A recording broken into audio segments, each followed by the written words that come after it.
Hello, everybody, and welcome to this episode of Mastering Midlife, How to Thrive When the World Asks the Most of You. I am your host, Mark Silverman. Today, I have a new friend on the podcast, John Cottrell. He's also a colleague. He is, for the last 11 years, he's been a business and executive coach with Action Coach. But what's really interesting is he's won EMEA Executive Coach of the Year for the last 6 years. It's because of the magic that he brings to his clients and the transformational work that he does. He's great at identifying and releasing the jumbled values and emotions and beliefs and stop people from filling them their true potential. Sounds like every coach in the world, but I have to tell you, it's not. The more I learn about John, the more I am enamored with his work and his brilliance. So John, thanks for being on the show. Hey, cool, Mark. My pleasure. So the reason you're on the show is because a mutual friend of ours, Toby Goodman, thought that you and I should talk because he knows my focus. He's built my website. He's helped me with my business coaching. And he knows that I'm focused on people who are in their 40s and 50s or people who are in a transition in their lives. They know what was working no longer works and something different needs to happen. So he got you and I together to talk. And when he first introduced us, I was like, what am I going to do with a business coach? It's not my focus. I know people need business coaches, but that's not the focus of this podcast. And when you and I started talking, and you started talking about the need to transform, you have something where you said that people find themselves in a hot air balloon and they're rising. And then at some point, they notice that there's a bloody rope with an anchor holding them down. To me, that's midlife. The moment you see the anchor, whatever it is, whether it's illness, whether it's a job loss, whether it's your own belief systems, whatever it is, that's midlife. Would you agree with that? Yeah. In fact, there's probably a more unpleasant analogy, which is like, as you get older, the water level is always rising. And when you're young, you've got a lot of energy for swimming against that rising level of water.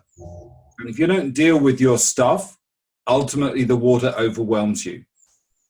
And you've got a choice. Either you quit and you retire and you give up on your goals and your dreams, you drown, or you've got to break free from the weight that's pulling you down. Didn't think I could hear anything more profound about midlife than that. Because I'm a little speechless with that one. I'm contemplating that, as I'm sure the people listening. So we're either going to drown, we're going to break free, or what was the third one? Well, you got to struggle. Struggle. So we're young. So when we're young, like I always say, like I could start at 5 o'clock in the morning, go to the gym. I could get up, work all day, go to the bar at night, meet with clients, and then do it all again. And now I can't do that anymore. Right. So the struggle starts to become overwhelming. Yeah. So when people come to you with that, they say, I'm drowning. Look, I can't do it anymore. I'm drowning. What do you say? Well, it's actually not the words they use generally that's the clue. It's their body language and their micro expressions. Tell me more. Sorry? Tell me more about that. So they give little clues. Sometimes it is in the language. Just thinking on my feet here. Sometimes it's what's going on in their faces and the way they present themselves. I mean, a classic easy one to pick up. We're all on social media these days. Why is the person hiding at the back of their profile picture? There's a classic clue that someone lacks confidence, right? Little things like that. Or if you ask them about any kind of commitment, they might use the word try rather than will. And you get to learn what the self-sabotage clues are that the person is giving you. And one guy, he's fortunately, for me and also for him, he started to be more public about his story. And he's one of the testimonials on the site. And I asked him in our first session together, tell me about the top achievements of your life. And a couple of things came out. And then he said, I left home when I was 11 years old. And we just started digging. I could see the emotion in him. And he said to me, wow, this is the most emotional experience I've had in my life so far. And we were only just getting started. So just those clues about his story told me there was something that needed to come out and needed to be released. Oh, and he had never told anybody they left home at 11 years old? Not to my knowledge. He can now because he's released the emotion. He feels completely liberated. So now he's able to deal with it. So was that the anchor? Was that the first chip at the so there was a lot of stuff wrapped up in that. It's rarely just one single event, but it can be. Yeah. So we helped him release a bundle of things all around that. And one of the things he had to realize is that just maybe the path he took was the path that the family wanted him to take for his own protection. And that's going to sound crazy, but let's just say it wasn't a very safe or good environment. So there he's able to reframe a feeling of rejection and realize that actually I was loved. And the reason they sacrificed me being there for them was because they wanted a better thing for me. Yeah, those reframes are really important. I was talking to another guest, Aaron File, about my being molested as a kid and how I have spent my life trying to fix the fact that I was molested. A lot of my actions I could see now have been out of trying to fix that. And she said, what if you just thought of it as not what happened to you, what you think about what happened to you, what you believe about what happened to you. And that's what you're saying is that reframe now changes what happened to you into something workable. Yeah. I had a guy, and we guys, we hate to talk about this kind of thing. We feel shame. Shame's really powerful negative emotion. Girls find it a lot easier to talk to each other about it than the guys do. It's a general rule, generally true. And one gentleman I worked with hadn't talked to anybody about his stuff until he was basically in his 50s. Knew there was this crown waiting for him in terms of his career, his business achievements, but it remained tantalizingly in view but out of reach. And what it was that the lack of confidence he suffered because of the abuse he had as a child stopped him fulfilling his potential. And what I realized in getting him to talk about his story was that the reframe was that he was a pawn in some pawn, P-A-W-N, right? Like the chess piece in somebody else's game. He was being used as a weapon by somebody else to attack somebody. And as soon as he realized the reframe, that it actually wasn't about him, it was someone else's game, and he understood the game, everything changes. Right. And he was able to let go of his pain and his shame and his anger and all of these things to realize it. First of all, it wasn't his fault, but secondly, it was nothing to do with him. The significant actors were elsewhere.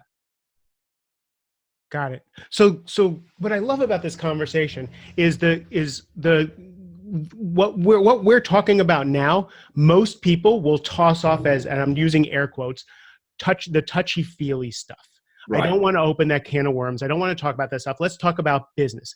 You're a business coach. People hire me to make more money, to get promotions, to do all that stuff, right? But you and I know, in fact, one of the things that you say is limiting beliefs are just scratching the surface. Right. Right. Limiting beliefs have become cliche. Yes. There are things under the limiting beliefs that drive us that until we actually decide to have that conversation, that promotion that we want, we will sabotage it all day long and not know why.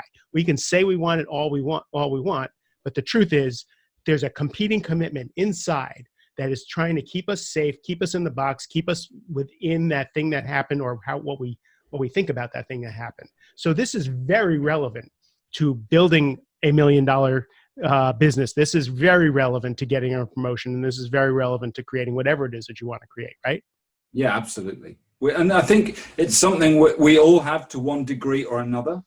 I think it's a very rare human being that's had such a positive environment that they just fly to the top and they never look back. There are people like that. I've met some of them, but they're the exception, not the rule.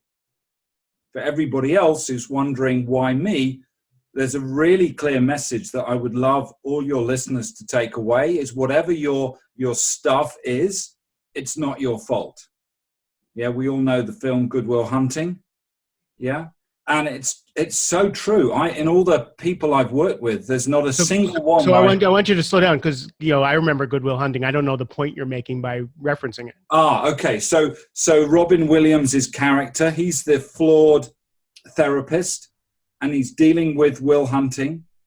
And there's a famous scene in the film where he picks up this sort of cardboard folder of papers, and he goes and he waves it in Will's face, and he goes, "This shit."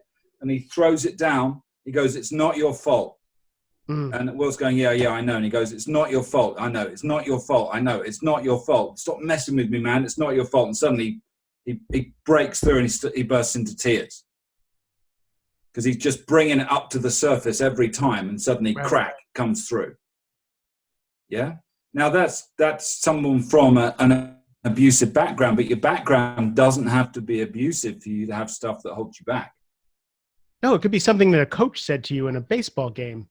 Yeah. That you carried for the rest of your life.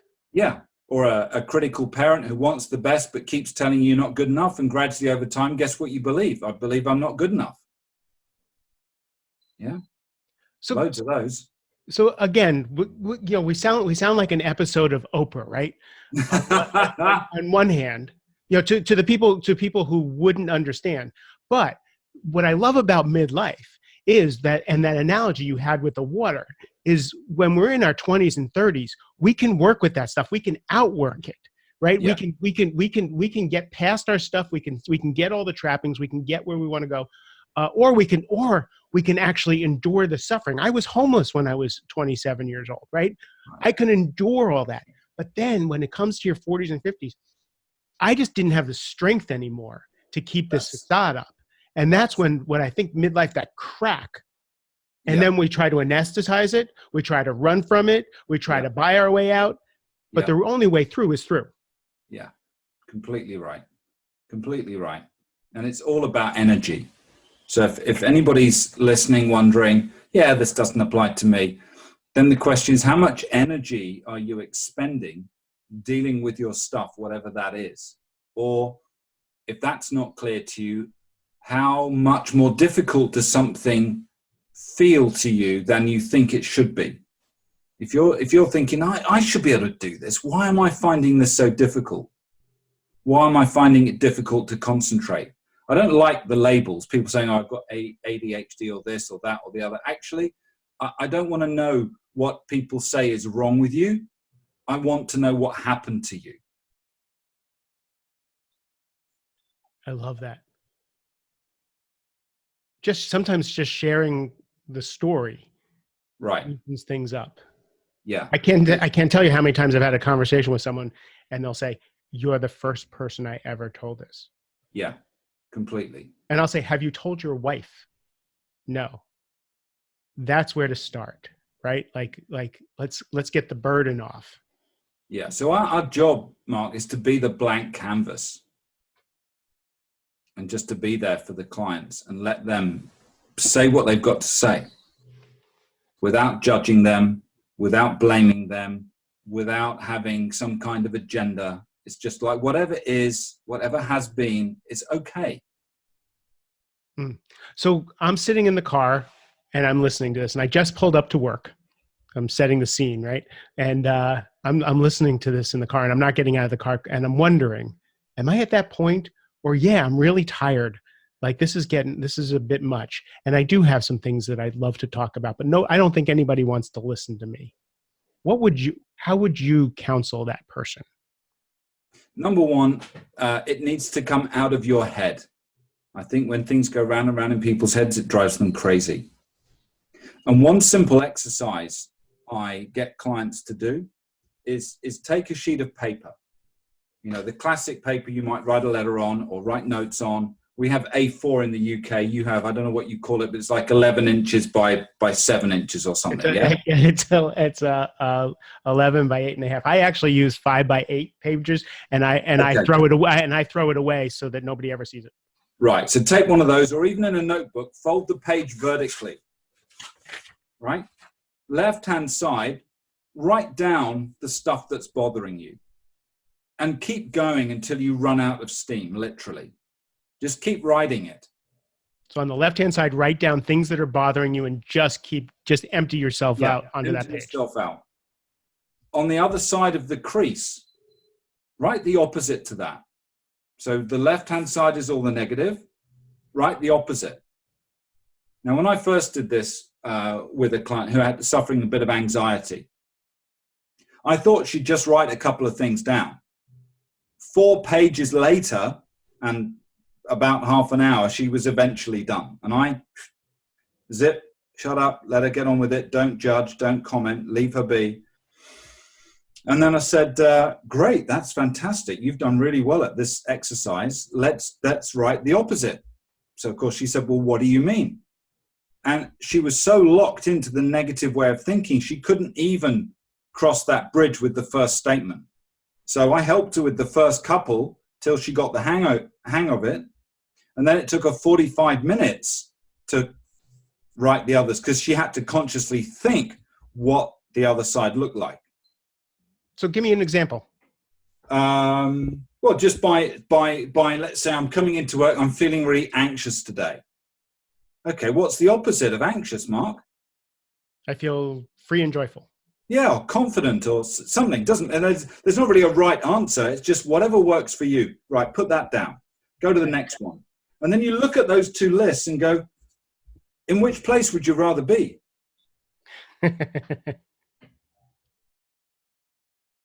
And yeah, like you just made you laugh, right? Because it's pop the bubble. It's the same thing, can pop the bubble.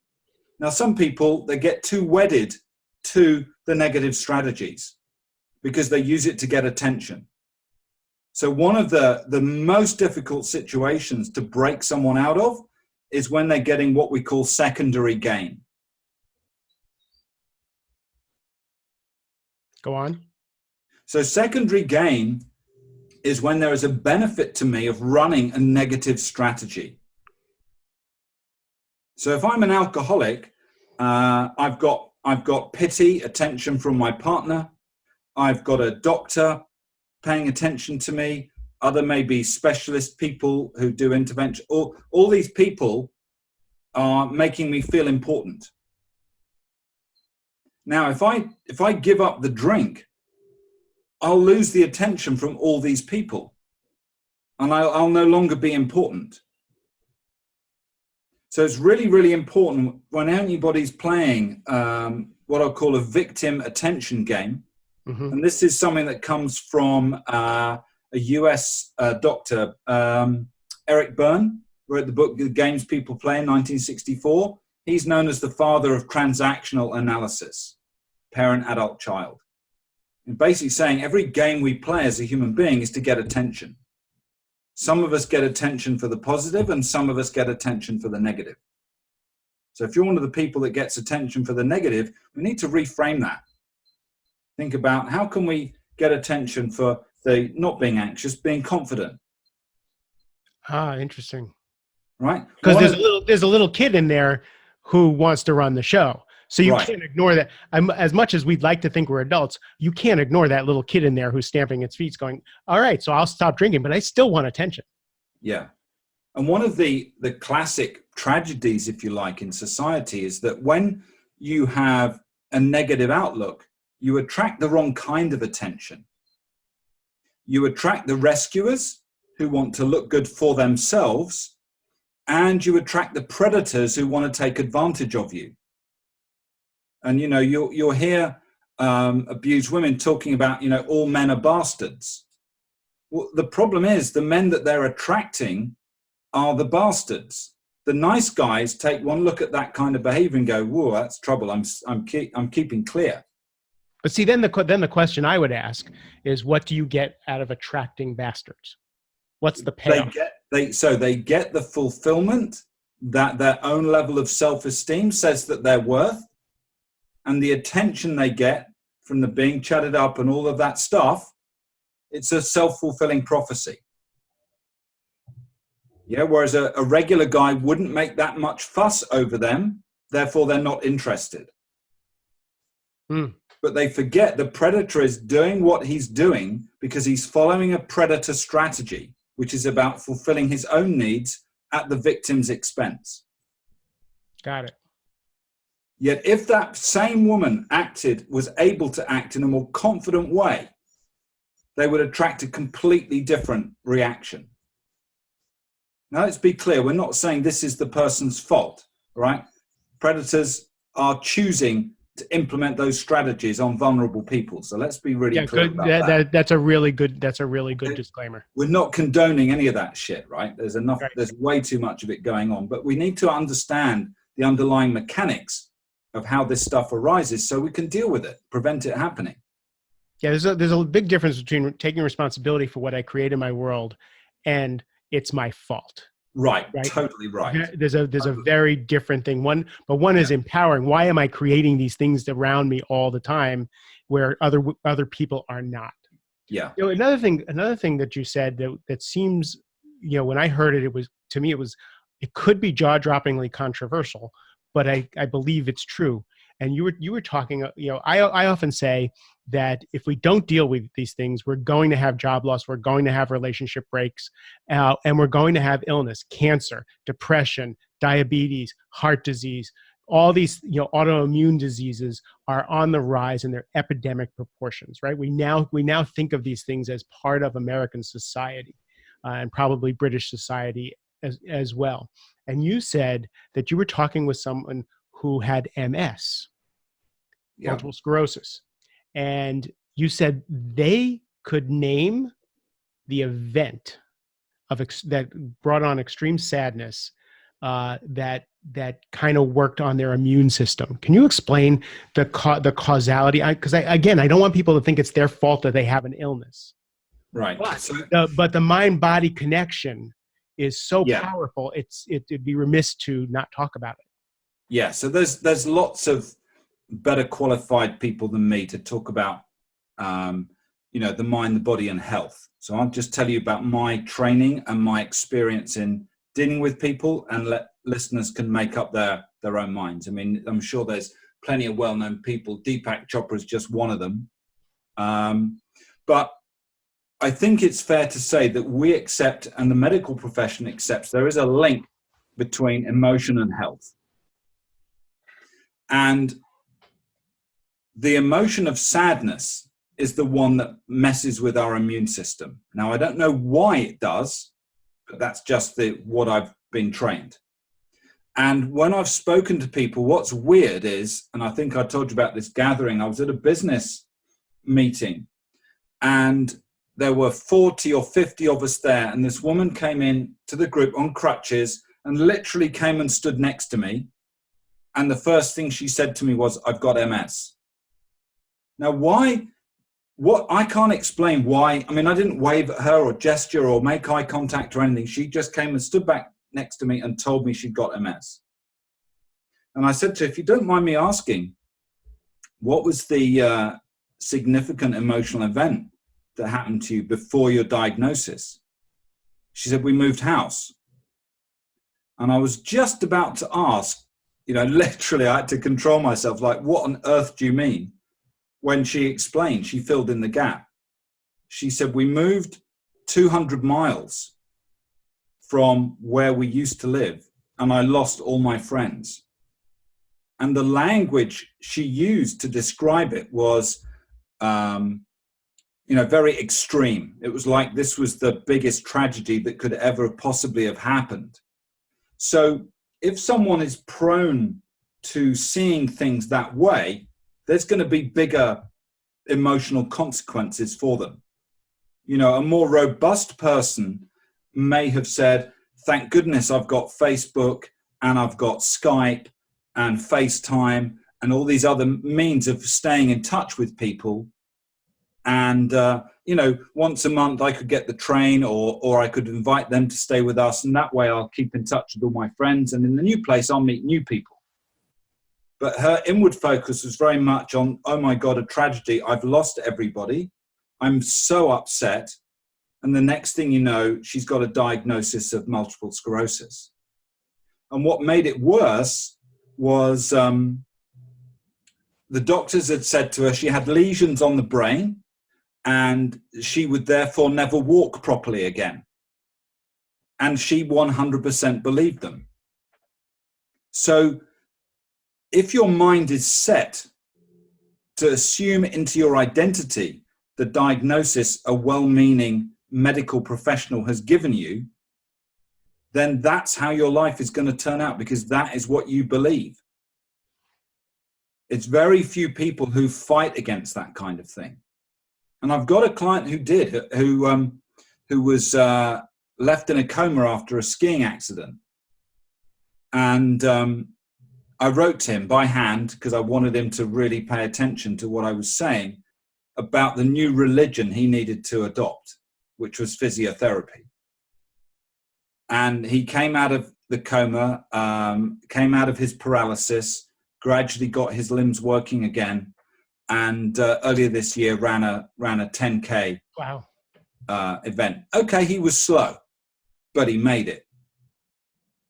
And the doctors can't explain why he survived, because they thought he was going to die within 24 hours of admission to the hospital. It was like, get your wife here. He's not going to make it through the night.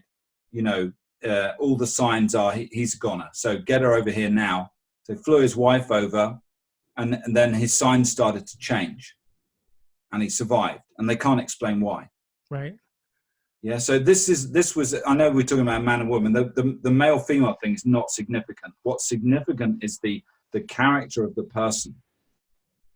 Now, whether that was something he was born with, I don't know, but something in him decided, I'm not going to quit. Yeah, and you know that's an intangible. It happened to me. I had this debilitating back injury, and Right. I had 3 epidurals just to be able to walk during a year. I couldn't walk, Right. and the pain level was at a 10 all the time. And 2 days before the surgery, they said you're never going to be able to walk again properly. We can't give you any more epidurals unless you have your spine fused. Yeah. And 2 days before the surgery, I went in for my consultation, and someone came in from their practice who pissed me off. And he was just so out of integrity and telling me how messed up my back was. And he was just a technician. And the technicians just weren't, and he started diagnosing me and talking about all this stuff and telling me how what's going to happen with the surgery. And I canceled the surgery right there. I said, I don't like this practice. This practice has no integrity. My gut is run far away. And I decided not to have the surgery. And every day, I was limping for a long time. Every day I made myself walk, and I made myself walk upright. And then I walked a little further, and then I walked a little further. And the next thing I know, the pain is gone. And it's been 10 years, right? Yeah, I don't know why that happened. No. Right. But I have to say that technician was a godsend to me, because he pissed me off enough that I was going to do my own, whatever it is I needed to do. Again, This is so edgy to talk about, because there's fault in here. There's, if you're only good enough, you could fix what's wrong with you, Oh, no way. And I don't want that to come across. What I want really to come across is there is a huge connection to not talking about these things that happened to us in childhood, to not talking about these pivotal things, to get this stuff out, to start to evolve, to change our mindsets, to change our beliefs, to clean out the sludge for the quality of our lives, because we're going to go, again, we can swim against that current to a certain point. But if we want to survive in our 50s and our 60s and our 70s and our 80s, and we want to thrive, we got to clean out this garbage. Yeah, you're totally right. And you said to me at the, earlier on about what does that person do who's listening? We talked about making the 2 lists. Yeah. And the hardest thing sometimes for people is to recognize if they've fallen into that victim trap, the trap of getting the attention for the wrong things. That's hard. But if you can at least have the self-awareness to realize it, boy, you've really, really helped yourself hugely. So awareness is a massive first step. One of my mentors, Steve Chandler, has an owner victim audio that I have people listen to, and it as coaches, that's kind of basic what we teach is how do you become agents, how do you have agency and ownership in your life versus victimhood. But the miraculous shift when people actually see it, they really don't like their own behavior when they see that victim mentality. Yeah, I've got a funny example. It's probably very politically incorrect, but what the hell? So I was out with some friends, male friends, and we saw these. I saw two ladies who were together, but they weren't together. It was a classic case. The two seemed to me they'd gone out together for the evening, and but one was talking to people and the other one wasn't. And the other one looked a bit sad to me. And I thought, this is not a great place, to be in the middle of a crowded bar, but talking to nobody and be on your own. This is not great. So I just went up to her and I said, I just wanted you to know you're the best looking woman in this place. And I made the icon, and then I turned around and went back to my friends. And about an hour later, I had this tug on my sleeve, really insistent tugging on my sleeve. And I looked around and she was there at my arm. She goes, "Who are you?" I said, "Well, what do you mean?" She said, "I've been chatted up 4 times this evening. That never happens to me. What did you do?" And I said, "How did you feel when I said what I said and just left you be?" She said, "Well, I felt really good." I said, "Well, what emotion did you feel?" She said, "Well, I felt quite happy." I said, so what kind of look did you have on your face?" She said, "Well, I was smiling." I said, "That's interesting, isn't it?" And you could see the penny drop. And then she goes, do you realize, she said, "It's my birthday today." I was like, oh my God. So I said to her, "Did you like any of the guys?" She said, "Well, one of them, yeah." I said, "Did you get his number?" She said, "Yeah." Then she went a bit quiet. She said, "Yeah, he gave it to me." I'm like, cool. What have you learned? And it's just a little, just random event in the universe, but there was that just opportunity to just give someone a little lift. And that's all they needed. Just a little lift. And suddenly, boom, everything changed for her in her life. Wow. It was fun. And it was a bit edgy, don't do that all the time. But I think it shows the difference between having a flat looking face, and a bit down. And it's boring. I'm on my own. No one pays any attention, but you're there with a smile on your face and suddenly people are interested. And it's a really powerful lesson. Shift the inside, the outside world responds. Right. So in his bio, it says John changes life. At least his clients say that, and at least one woman in a bar will say. I'm enamored with the transformational nature of your conversations. So where can people find you? Well, the facetious answer would be 20 miles north of London in England, in the UK. Where can you find me? Ask Mark, or send me an email at johncottrell@actioncoach.com. I'm on Facebook. Where else am I? And I'm on LinkedIn. You've been posting a lot on LinkedIn. So all these links will be in the show notes so that people can contact you. Don't be fooled by the action coach, business coach facade. Although what I know about John is that the businesses that he works with absolutely fly. So that's definitely an expertise of his. To have both in one is an absolute gift. How you can be a business coach and transformative coaches at the same time. Lucky people who get to work with you. I really thank you for spending time with me. Thanks, Mark. Appreciate it. Thank you for sharing your brilliance. And to everybody else, I thank you for spending the time. I love you and have a great rest of the day. Cheers, guys.